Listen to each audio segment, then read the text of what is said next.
Aberdeen police station में एक NDPS की एफआईआर दर्ज हुई है, जिसमें 2 अभियुक्तों को अरेस्ट किया गया है।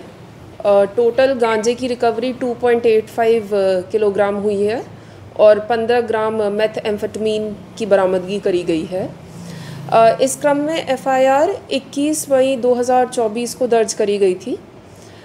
हमारे पास एक क्रेडिबल इन्फॉर्मेशन आई थी कि एक ये लड़का है कार्तिक, 25 साल का, जो कि एक फार्मेसी में बुनियादाबाद में काम करता है और ये गांजा की डील करता है।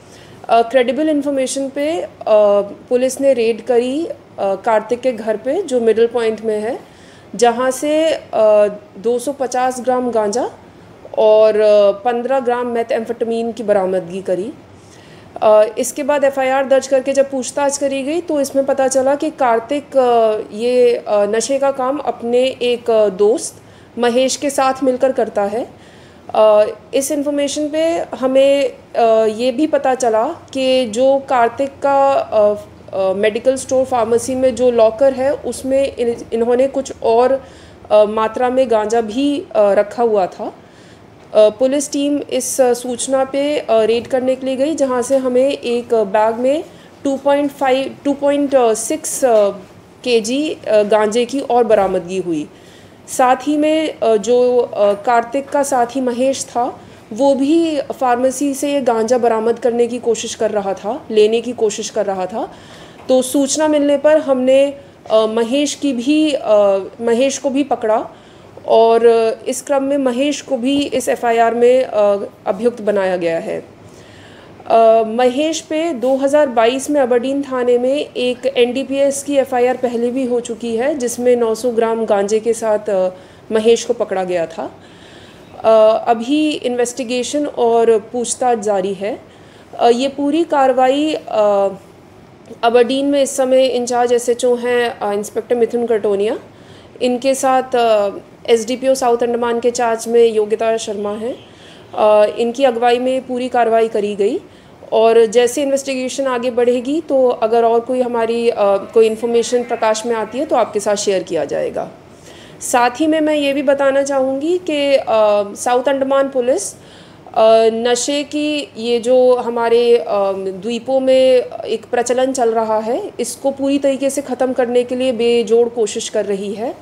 आगे भी हमारा निवेदन है जनता से कि अगर किसी के पास कोई भी ऐसी सूचना आती है कि कोई व्यक्ति, कोई स्टूडेंट नशे का प्रयोग कर रहा है या नशे का कारोबार कर रहा है, तो मेरा निवेदन रहेगा कि पुलिस को ये सूचना दी जाए ताकि हम इस पे कड़ी से कड़ी कार्रवाई कर सकें।